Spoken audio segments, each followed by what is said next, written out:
You're not a real soldier. You just play dress up, my uncle said, laughing as my parents nodded and passed the potatoes. My name is Natalie Brooks. And from wherever you're watching this, stay with me. Because when your family mocks the very thing you bled for, and the world you protect bows to you, the silence that follows is louder than any war. It was just dinner. Or at least that's what they said when they invited me. A simple meal. Family only. Nothing fancy. No pressure. I should have known better.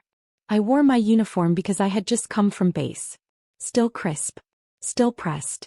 My name stitched above my heart. My insignia displayed clearly. And yet the second I stepped through the door I was a punchline. Mom frowned. Do you really have to wear that at the table? Dad gave me a once-over and muttered, hope you didn't drive here in that. People might think it's cosplay. Cosplay. I hadn't even sat down yet. I took a deep breath, sat at the far end of the table and tried to smile. Tried to blend in. Tried to be what they wanted, smaller. Quieter. Then came the jokes. Uncle Rob leaned back in his chair and pointed his fork at me like it was a microphone. So tell us, Nat, how many enemies did you defeat this week? Or were you stuck doing filing again? I forced a laugh. Not everything I do comes with explosions. He smirked. Sure. Just. I thought soldiers actually did something. Dad chuckled. She's National Guard, Rob. It's not like she's out there taking bullets. It's a weekend gig. I looked at them, all of them. My parents. My uncle. Even my cousin Ryan, who once got suspended for cheating on a group project, was grinning like I was the family clown. No one asked where I'd been last month. No one asked why I came home limping. Why my eyes looked heavier. Why my smile was thinner. To them I was a little girl in a costume. Even after all these years. Even after 4 deployments, 2 commendations and more nights in desert heat than they'd ever spend outside their air-conditioned homes, I was still their joke. Still, little Natalie, trying to prove something. I wanted to scream.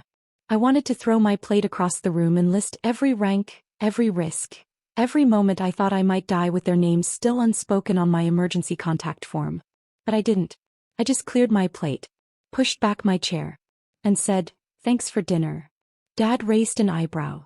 Heading back already? I nodded. Early morning. He smirked. Guard duty. I looked him dead in the eye. No. Promotion ceremony. And then I walked out the door. No explanation, no applause. Because if there's one thing the military taught me better than discipline, it's patience. People think disrespect looks like yelling or slamming doors. But the deepest kind? It's quiet. It's casual. It's being left out of your own story. That was my life in a nutshell. From the time I was a kid, I knew I was never the right one. My brother Mark was everything they wanted. Varsity athlete, loud, confident, the kind of boy who could wreck a car and still get ice cream on the way home. My parents bragged about his C's like they were Nobel Prizes. Me. I brought home straight A's and got asked, why didn't you get an A+? Mark got into college with a scholarship he lost after 1 semester. I worked 2 jobs to get through community college and enlisted right after. No one threw a going-away party. No one even came to my swearing-in. Dad said, you'll be back in a year.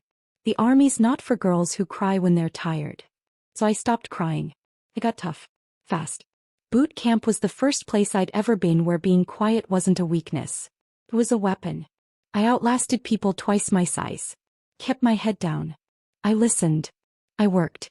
Then came my first deployment. And the second. And the third. Over the years I learned how to break down a weapon in the dark, how to talk to civilians in 3 different dialects, and how to stop a fellow soldier's bleeding with my bare hands and the inside of my shirt. But back home, they still treated me like I was on a long vacation. Mark got drunk at a wedding once and called me a government secretary with a badge. I didn't respond. He laughed. See? Even you can't argue it. One time I came home early from a base rotation and found my old room had been turned into storage. Boxes piled up where my bed used to be. No warning. No apology. Mom said, oh sweetie, we didn't think you'd need it. I'd spent 3 nights the week before sleeping on gravel in a tent with no heat, and suddenly I didn't need a room in the house I grew up in, so I stopped coming home as often. Until recently, when I was called back to a nearby state facility and thought, maybe they'd changed. Maybe Dad would see me now. Maybe Mom would be proud. Instead, I walked into a house full of people who treated me like a Halloween costume with a paycheck. That night, as I stared at my reflection in the bathroom mirror, I remembered something my commanding officer once told me. You don't need a crowd to validate your strength. You just need to hold the line. So I did. But this time, I wasn't just holding the line. I was drawing one. I've been handed medals with trembling fingers. I've watched generals nod solemnly as they pinned them to my chest. I've stood under foreign skies, shoulder to shoulder with soldiers who didn't speak my language but would have died for me without hesitation. But none of that mattered when I walked through my parents' front door. Because here, my service was just a phase. The Silver Star I received after dragging 2 wounded teammates to safety during a surprise attack? Dad once pointed to it and said, "You know they give those out just for showing up sometimes, right?" He laughed afterward. Said he was joking. He wasn't. I've been saluted by colonels. Trusted with leading entire teams in conflict zones. But at home I'm still the overly sensitive daughter. The one who left the family to go play soldier. Last year when I got back from my 3rd deployment, no one even picked me up from the airport. I took a rideshare back to a house that didn't even have a bed for me anymore. My brother Mark got home from a 3-day conference in Chicago and they threw a cookout. But what broke me wasn't the absence of celebration. It was the absence of belief. At dinner, I sat between 2 cousins who spent the night asking me if I really saw combat. If I was technically allowed to carry a weapon. If I'd ever actually shot at anyone. Uncle Rob joked, "Come on, she probably just files paperwork." I stared at the scar above my right elbow. The one from a roadside IED that shattered the side of our convoy. But I said nothing. Because if I told them the truth, they'd say I was dramatic. If I cried, I'd be unstable. And if I got angry, I'd be proving them right. So I just kept eating. Until Rob leaned forward and said, "You know, it's cute that you wear the uniform. But we all know real soldiers don't cry when they chip a nail." Everyone laughed. Even my mother. Even she laughed. And that was the moment I realized something crystal clear. I was never going to be their version of enough. It didn't matter how many ribbons were on my chest or how many nights I spent praying my squad made it through alive. As far as they were concerned, I was still the little girl who once cried after falling off a bike. And nothing I did would ever replace that image in their minds.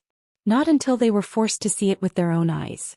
So I smiled politely, bit my tongue, excused myself after dessert, and slipped out while they laughed at whatever Mark was bragging about this time. I didn't slam a door. Didn't throw a tantrum. I just whispered to myself, tomorrow morning, they're going to learn who they were laughing at. And I walked into the dark like I was walking into mission prep. Because some operations aren't loud. Some are executed in silence. Just like respect. The most dangerous weapon I've ever carried? Discipline. I didn't need rage. I didn't need to scream. I had a plan. After I left the dinner table, I didn't go back to base just yet. I checked into a secure overnight facility a few miles out. One of our command outposts with barracks, a briefing center and access to encrypted comms. It was clean, quiet, respectful. A world apart from the house I'd just left. I took off my boots, sat on the edge of the cot and pulled out my phone. One message. Just one. I typed it to Command Liaison Officer Watkins, the same man who had walked me through my promotion paperwork weeks earlier. Requesting formal delivery of promotion confirmation tomorrow morning. Destination: 114 Cedar Ridge Lane. Family residence. I'd like the message to be hand-delivered, full protocol if available. He responded in 2 minutes. Understood, Colonel. We'll have General Ellison handle the delivery. 0900 hours. You'll be notified when they arrive. The words still sat on me like steel armor. After 15 years of climbing ranks, sleeping on concrete floors, rationing out water, carrying wounded teammates on my back through enemy territory, I had earned that title with blood, with silence, and with every ounce of strength I was told I didn't have. No. The world recognized it. Even if my family never had. That night I cleaned my uniform. Pressed every seam. Polished every button. Laid it out like armor for war. Not against enemies but against doubt. Against memory. Against the faces that laughed when they should have saluted. At 0600 hours I was up. Dressed. Boots laced. No one on base knew where I was going. No one needed to. This mission was personal. I arrived 2 blocks from the house and waited. Parked under a tree. quiet, observing. At exactly 8:59 a.m., the matte black government SUV pulled into the neighborhood. No sirens. No lights. Just presence. The car was immaculate. The flags on the hood. My father's neighborhood had never seen anything like it. As it slowed near the curb, I watched my neighbor, Mr. Holloway, step outside in his robe and drop his mug. The SUV stopped in front of our house. The back door opened. General Ellison stepped out, 6'2", full dress uniform, medals glinting against the rising sun. My father opened the front door at the same time. I saw him pause. Confused. Ellison approached with clipped precision. Knocked once. And then I heard the words I'd waited years to hear, delivered with reverence, with dignity, with everything they had once laughed away. "Good morning, sir. We're here on behalf of the Department of the Army. May I speak with Colonel Natalie Brooks?" Dad stood frozen. Inside, I saw movement, faces appearing behind curtains, hands fumbling coffee cups. And I stepped out of my car. Shoulders square. Badges gleaming. Operation Visibility, now in motion. The silence hit before I even reached the porch. It wasn't shock. It was surrender. Dad stood in the doorway in his weekend polo, arms slack at his sides, blinking like someone trying to reboot their reality. My mother appeared behind him, still in her robe, holding a cup of coffee she'd forgotten to sip. "Uncle Rob?" He was seated at the table by the window, fork halfway to his mouth, frozen mid-bite. And then General Ellison turned to me, squared his shoulders and saluted. "Colonel Brooks," he said loudly and clearly, "on behalf of the U.S. Army, it is my honor to deliver confirmation of your promotion and command designation. We thank you for your service. Your leadership continues to set the standard." My father's mouth opened, then closed. No words. No jokes. No smirks. Just silence. I returned Ellison's salute with military precision. "Thank you, sir." He handed me the official documents. Embossed, sealed, signed by Central Command. Then he nodded respectfully to my family. "You raised one hell of a soldier." Still no response. He stepped back, gave one final nod and returned to the SUV. It drove off without a sound, leaving nothing but the weight of his words behind. I stepped into the house. No one moved. Mom placed her coffee down. Her hands were shaking. I didn't realize," she said, voice brittle. "Didn't realize what?" I asked, stepping forward. "That it was real. All of it. You never said." I met her eyes. I said, "You just never listened." Uncle Rob finally spoke, or tried to.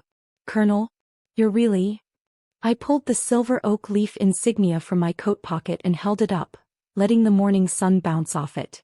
"I'm the youngest colonel in my division. First woman in my class to command a joint tactical operations unit. But yeah, still just the girl who files paperwork, right?" He looked down at his plate like it might open up and swallow him whole. Dad finally stepped back and cleared his throat. "Why didn't you tell us earlier?" "I did," I said quietly. "For 15 years. Every time I came home in uniform, every time I mentioned base or drills or rotations or medals, I told you. You laughed. Or ignored it." My mother sat down. She didn't even try to argue. I walked over to the breakfast table and set the promotion file on it like it was just another centerpiece. "Eat," I said calmly. "Don't let it get cold." But no one touched their food. The same table that once held every insult, every dismissal, every snide joke at my expense, now held the proof that I was more than they ever imagined. I didn't scream. I didn't demand respect. I stood. And the room finally saw what a salute really looks like. When it's earned.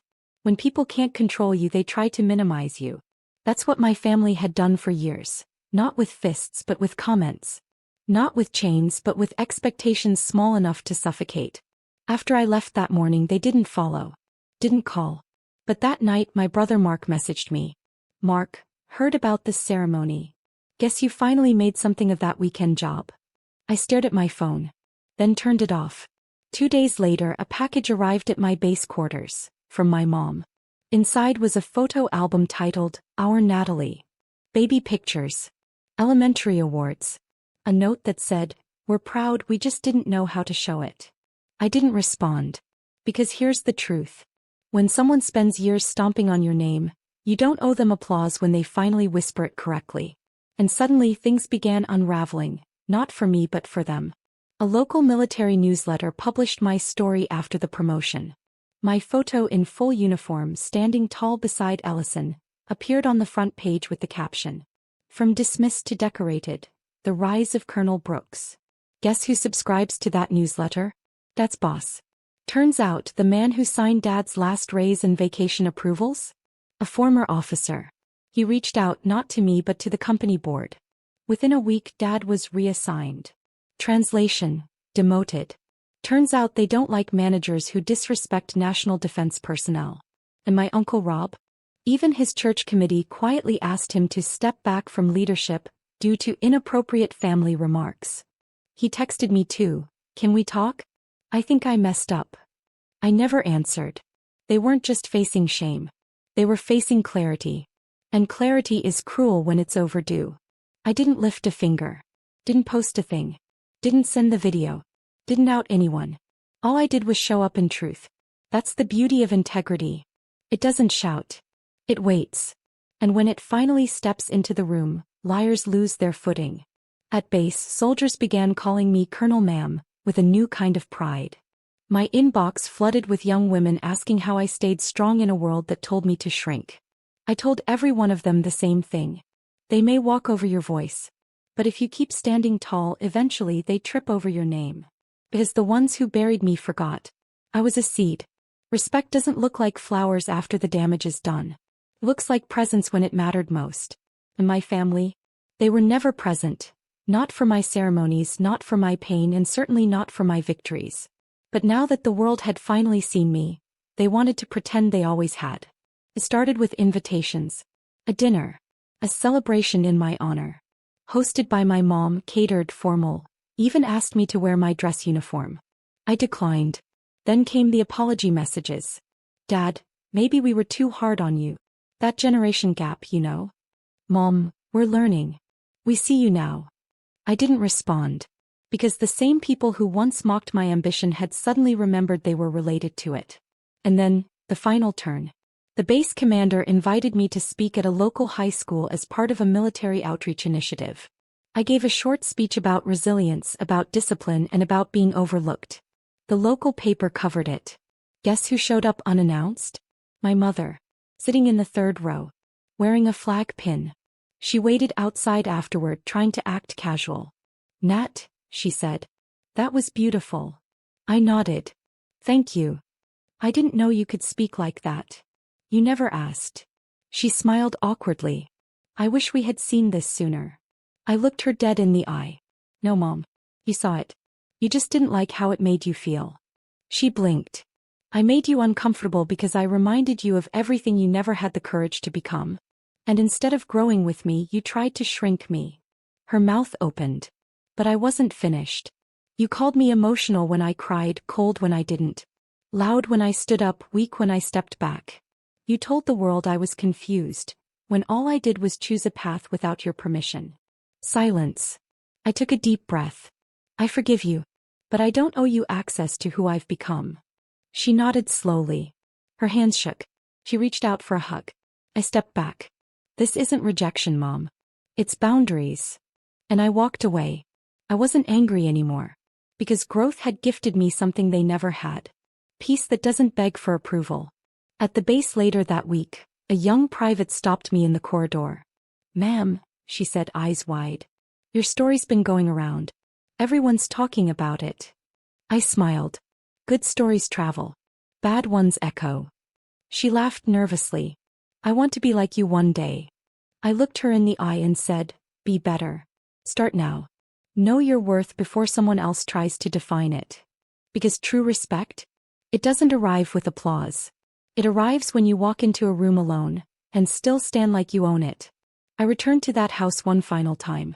Not for closure. Not for reunion. For clarity. They'd invited me again. Another brunch. This time they claimed it was just family time. No decorations. No guests. Just us. I knew what they really wanted.